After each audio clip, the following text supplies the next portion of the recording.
Paliza da ultimátum a los precandidatos del PRM para que renuncien del gobierno. ¿Qué? Un ultimátum. ¿Sí? Pero que es un ultimátum un poco, porque dice que le pide que ellos pongan la fecha de renunciar. Que pongan la fecha. Entonces, no es un ultimátum realmente. Bueno, él lo que le dice, ustedes han dicho que van a renunciar y han puesto ustedes fecha. No, han dicho que van a renunciar, pero tienen que poner la fecha.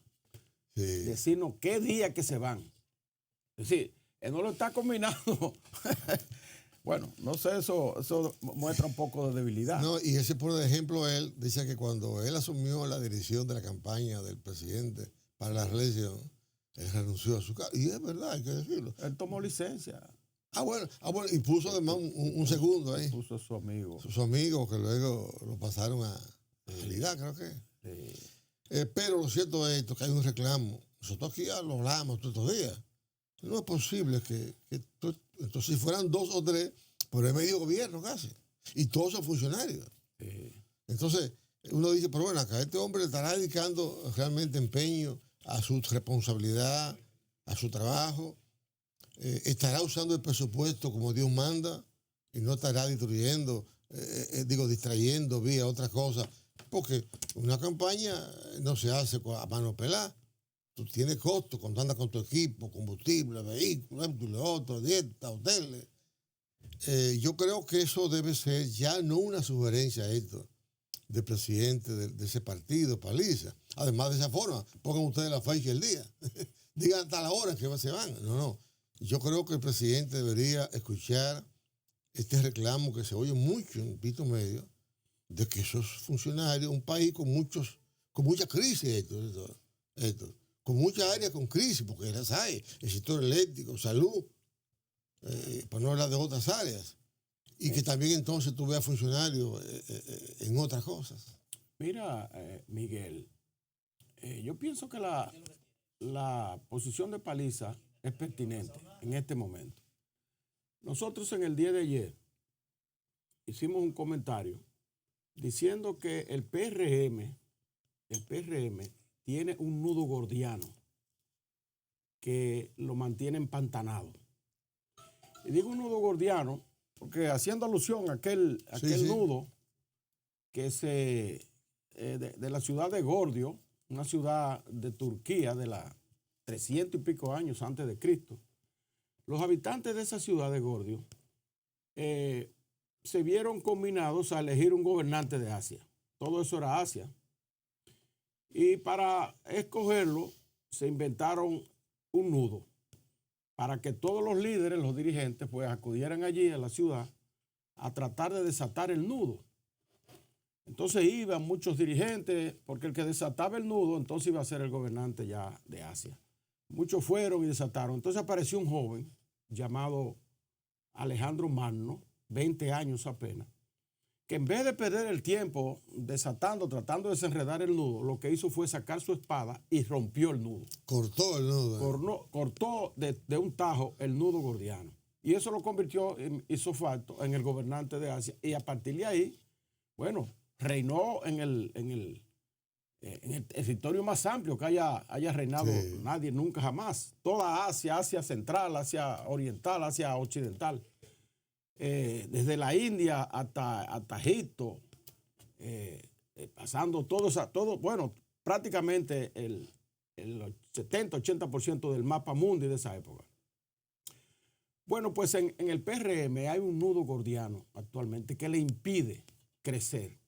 Y por eso tú viste ayer que Paliza, el mismo Paliza, publicó en su cuenta de X una encuesta que había hecho el Centro Económico del Cibao, mediante el cual él se ufanaba prácticamente de que el PRM no estaba tan caído, porque apenas todavía tiene un 40%, decía él, en ese post.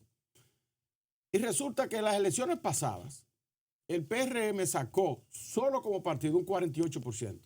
Como partido solamente. Como partido solamente. Es decir, que si tú lo comparas con el 40% que dio a conocer Paliza, entonces has perdido un 8% de simpatía. Sí, que son muchos votos. Pero como candidatura, junto con los aliados, el PRM y Luis Abinader sacaron 57.4%. Si tú lo comparas con el 40, entonces perdió prácticamente un 18% de simpatía. Sí. Entonces, esa publicación de Paliza, queriendo como animar al PRM de que no estamos tan caídos, como dice la gente, lo que hizo fue poner en evidencia clara de que el PRM ha perdido fuerza en las simpatías electorales.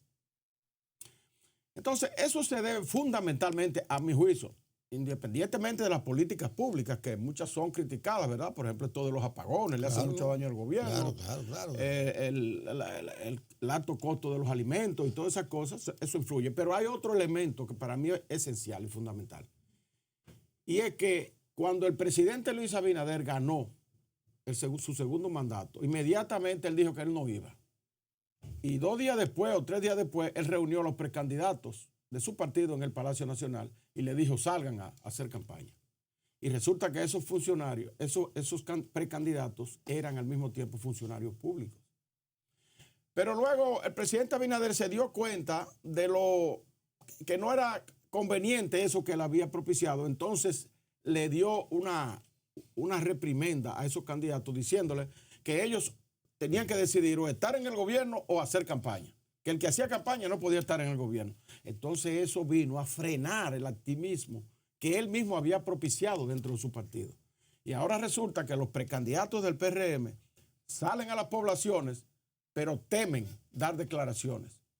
Lo hacen de manera clandestina, porque dicen, bueno, para que el presidente no se entere de que yo estoy haciendo campaña.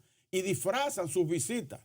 Dicen que van a los pueblos a cosas relativas a su cargo, pero no es a eso, van a hacer campaña. Pero ¿qué ocurre entonces?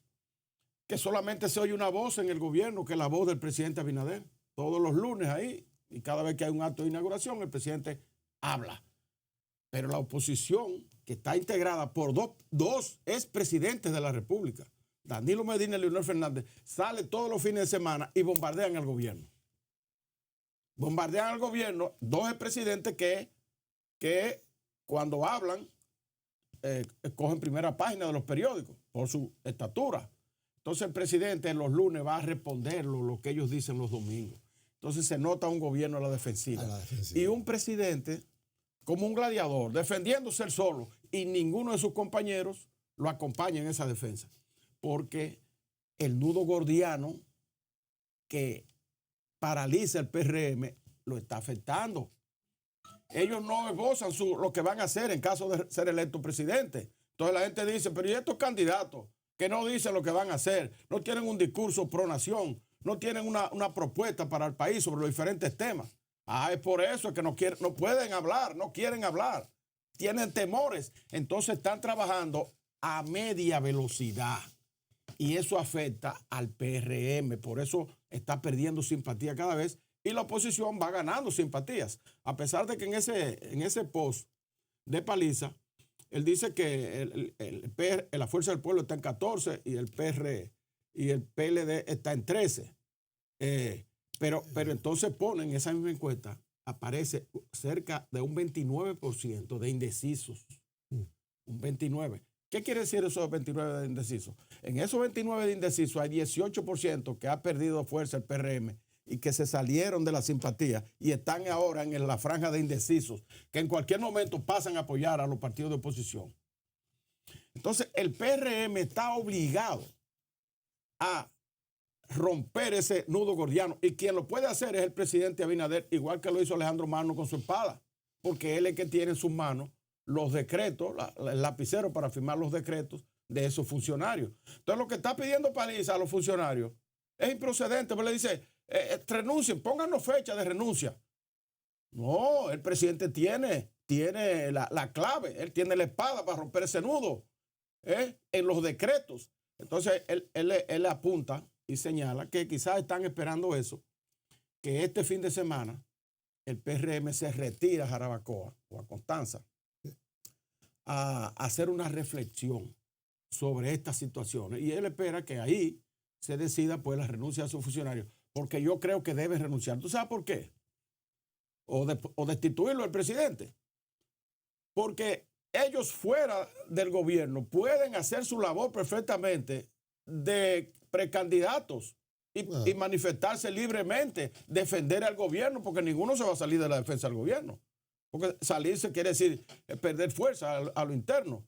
Entonces, van a defender el gobierno recorriendo el país y entonces el gobierno también tendrá la oportunidad de escoger funcionarios acorde con la solución de los problemas nacionales, gente que vaya a trabajar por el gobierno, no que vaya a politiquear y que vaya a ayudar al presidente a hacer un buen gobierno. Y de esa manera, al que gane la convención interna del PRM, se le podrá endosar entonces un gobierno, ¿verdad? Una obra realizada por el presidente Abinader que le va a servir de soporte para su candidatura. Sí. Yo creo que así como Carlos Mano resolvió el nudo gordiano. Alejandro Mano, perdón. Tú has dado en la diana. Y fíjate que eso que tú estás planteando con tanta precisión, con tanto detalle, ya lo están sintiendo dirigentes del PRM. Porque esa declaración de Paliza no vino por casualidad. Para que nos va a decir los detalles de lo que piensa. Claro. Eso no es por casualidad. Y cuando dice, nos vamos a un seminario ahora, a un retiro, la alta dirección política, y donde se va a tratar o se trataría ese tema, es porque eso está preocupando. Sí. Eso no es por amor al arte, repito. Claro. De modo que yo creo que el presidente de la República, que aunque ya él lo personal no puede aspirar, pero se supone que quisiera dejar su partido en el gobierno. Porque además sería un fracaso para él, claro, que después de 8 años de gobierno no haya podido hacer una obra que deje mínimamente satisfecha a la población y que entonces saque ¿cómo se dice? A palo, a cosas, a su partido. O sea que... Y fíjate un detalle, Miguel. Yo pienso que cuando el presidente sabe que eso le está haciendo daño a su gobierno, 7 u 8 aspirantes, yo creo que son 10 que hay, 10 aspirantes que al mismo tiempo son funcionarios, él lo sabe. Pero entonces se presenta un inconveniente interno. Y es que cada vez que él piensa en que van a renunciar, en sacar a esos funcionarios, entonces dice, pero no puedo sacar a los que aspiran y fueron electos. No puede sacar a la vicepresidenta Raquel Peña porque ella fue electa. No puede sacar a Carolina Mejía porque fue electa alcalde. Entonces, puede que esté pensando, y los mismos otros precandidatos deben estarlo presionando en ese sentido. Entonces nos van a sacar a nosotros el gobierno y ellos entonces van a tener ventaja para hacer campaña en su posición. Pero entonces esos 2 funcionarios que tú dijiste, funcionarias, mujeres las 2, sí, deberían entonces por un tema de prudencia, de buscar equidad, decir, bueno, también nosotros cesamos en nuestras aspiraciones, en nuestro activismo político y comenzaremos en aquel tiempo, porque como tú dices, no puede eso. Bueno, es difícil que ellos puedan hacer eso porque... Pero lo otro le está haciendo daño, esto. Si esto sigue como está, por todas las razones que tú dices que son valederas. Sí. No, y no solamente eso, esto. Hay aspirantes por ahí que responden a determinado sector político dentro del PRD o grupo económico. Eso hay que decirlo, señores. Sí. Hay aspirantes dentro del PRM que responden a una corriente X. Esto no puede ser tocado porque se afecta a esa corriente. O peor aún, responden a algunos grupos económicos de mucho poder y tampoco tú puedes tocarlo, porque entonces son la gente que financian y te mantienen estabilidad supuestamente del país. Mira, o sea que es un nudo gordiano realmente. Pero tiene que desatar ese nudo gordiano. No, si no o cortarlo de tajo, como hizo Alejandro Mano. Porque fíjate, los precandidatos del PRM tienen que tomar en cuenta un factor, un dato histórico del país electoral. Y es que nunca en la República Dominicana un funcionario de un gobierno ha sucedido al presidente. Es decir, ha sido electo. ¿Nunca ha pasado eso? Nunca ha ocurrido eso. Todo el mundo estudió la historia. Revisa para que tú veas. Nunca. Es decir, tú eres funcionario de un gobierno y cuando el gobierno, como ocurre en otros países. Claro. Por ejemplo, en Colombia ha ocurrido en varias ocasiones. Y lo definen incluso mucho antes ya, se define ya que se va a hacer. En México siempre ocurre. El alcalde de la Ciudad de México es el sucesor. Pero eso ya es por estatuto del partido, del PRI en aquella ocasión y todavía sigue como una norma en México. Toda presidenta de México era funcionaria de López Obrador. Sí, claro. Y en Colombia, cuando Uribe salió del poder, dejó a Santos, que era ministro, creo, de Interior de las Fuerzas Armadas. Y después Santos dejó a López. Es decir, eso es muy común en los países, en otros países, pero aquí no. Aquí no ha ocurrido. ¿Que no hay una experiencia aquí? No hay una sola. Déjame ver. No hay una sola. Como tampoco hay experiencia de que un vice llegue a presidente. Tampoco. Jacobo Magluta porque se suicidó No, y es Antonio un Guzmán. caso especial. En caso especial. Pero fíjate tú, entonces sí hay precedentes en el país de que funcionarios renuncien de su cargo y luego sean presidentes, como el caso de Danilo Medina. Danilo renunció creo que el 2007. Sí, después que lo hizo el Estado. En 2008 o 2009 o algo así, y fue presidente en el 2012. Es decir, él se fue a hacer su candidatura a la arena fuera del gobierno y logró el objetivo. Pero adentro del gobierno es muy difícil porque es que si el gobierno se desgasta, te desgasta tú como funcionario. Claro, esa es otra cosa. Que eso es lo que está pasando. Nadie está viendo ahora mismo a los precandidatos del PRM. No lo ven, o sea, son invisibles. Cuando la gente hace los análisis no lo ve muy bien. ¿Por qué? Porque ellos están dentro del saco, nada más ven a Luis. Ellos están en el mismo saco de Luis. Entonces Luis es el que lidera, a Luis que están viendo la gente. Y ya Luis no puede ir, porque él mismo se cortó. La Constitución no le permitía, pero él se lo cortó de raíz. Puso candado por pila. Entonces, cuando se van a la arena fuera del gobierno a hacer campaña, se visualizan más y pueden hacer su personalidad propia. Pero, a decir verdad, esto, Rodríguez Pimentel, hay gente por ahí que aspira. Que esa aspiración se debe al carguito, como se dice. Ah, bueno. Que tú le quites el cargo, queda desarpado en la calle, porque no tiene primero nada que ofrecer ya en términos de proyectos políticos, presidencial. O sea, tienen gente seguidores, pues tienen empleados. Pero pueden regalar cositas. Hasta en ese aspecto, Miguel, es saludable para el país, para que se decanten esos 10 aspirantes y queden en 4, 5, qué sé yo. Es saludable, porque ahí tú ves que si el tipo tiene condiciones de verdad, que no es por el cargo. Si no tiene condiciones, pues lamentablemente que se adhiera a otro y después para buscar una posición en el gobierno en caso de que el que él se adhiera gane las elecciones. Por ejemplo, para mí, sin nombre, claro, hay 2 de esos precandidatos que tienen condiciones. 2. No voy a decir cuáles son, a mi juicio, porque es mi opinión personal. Sí, pero tiene, como tú dices, que hay que asumir. No vamos a entrar en detalle para no herir susceptibilidad. Claro, ¿cuál es de los dos? Porque la verdad es que el precepto constitucional de que todo el mundo tiene derecho, ¿verdad?, a elegir y a ser elegido. Ahora la gente es la que decanta, la gente es la que decide. Vamos a hacer una pequeña pausa. Por eso que es bueno que en igualdad de condiciones ellos se vayan a la arena política. Sí, para demostrar quién es quién. Porque es muy fácil, ¿cómo se dice? Llegar a un sitio en un helicóptero bien cómodo, en 30 minutos, a coger carretera que dura 4 o 5 horas. O sea. Ellos pueden pensar que esa es una ventaja, pero para mí es una desventaja con relación a sus aspiraciones. Porque cuando tú te mantienes en un cargo, tú eres susceptible de que te tumben la candidatura con cualquier desliz que tú cometas en ese cargo. Sí. Como está esto ahora. Con esas redes sociales y todas esas auditorías y todo, cualquier cosita te tumba. Ahora, si tú estás afuera ya, no te pueden tumbar muy fácil. ¿Entiendes? Pero ahora mismo el gobierno quiere que le simpatice a alguno. Por ejemplo, el presidente que tenga simpatía por alguno de los precandidatos y quiera descartar a los demás, muy fácil desde el gobierno. Tú nada más tienes que mandarle a hacer una auditoría. Sí. Y aunque tú hayas actuado bien, mira, las auditorías siempre encuentran periquitos en la institución. Y hay experiencia en el país muchísima.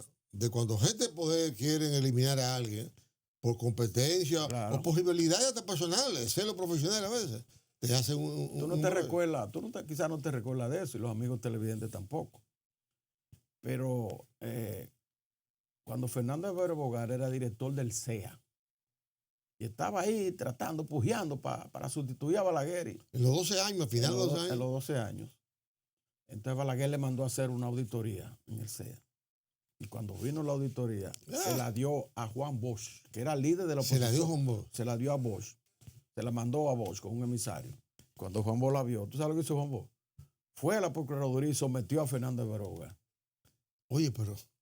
a la justicia. Y a partir de ahí, Fernando Evero Bogar no valió una guayaba jamás. No. Oye, se le quedó el mote así de hombre. ¿Y por qué le ocurrió eso? Porque era funcionario de Balaguer y quería tumbarlo en el cargo. Tú no puedes ser. Eso que hizo el presidente Abinader, eso va contra las reglas de la política. ¿El qué? O que él reunió a un grupo de dirigentes y le dijo, ustedes van a ser mis sucesores. Oye, con tantos tipos. Tú no puedes coger tu sucesor tan a destiempo. El sucesor, él cogió el sucesor colectivamente, porque él los reunió y le dijo, mire, ustedes son ahora precandidatos. Ustedes me van a sustituir a mí. Entonces la gente dijo, pero ven acá, eso le quita autoridad. Si este se va, ya no hay para qué. Y muchas de las cosas que están ocurriendo y que pueden ocurrir obedece a eso. Claro. En los gobiernos, cuando se van, comienza a sentir lo que se llama en el argot político la soledad del poder. ¿A qué tú le rimas? A quien ya tú ves que va a ser candidato, o ya el candidato. El que te cree y ya esperanza. presidente, no, hombre, pero ya se va. Hay un libro antológico de eso, se llama Las Memorias de Adriano, de Marguerite Yourcenar, que hay que leer ese libro, que ponía en dilema, ¿verdad?, al emperador de Roma. O sea, los emperadores por sucesión. Entonces ya cuando ellos están viejos, que se enferman, comienzan entonces a idear quién lo va a sustituir. ¿Quién lo va a sustituir? Las Memorias de Adriano. Entonces, ahí él hacía todo tipo de conjetura, a quién me va a sustituir, pero ya al final en la cama. Pero el presidente Abinader lo hizo en pleno ejercicio, ganando unas elecciones de una vez. ¿Quiénes me van a suceder? Los asesores del presidente parece que estaban de vacaciones. Entonces eso creó ese nudo gordiano, que hay que desatarlo para que el PRM pueda seguir creciendo. Vamos a hacer una breve pausa entonces, venimos de inmediato.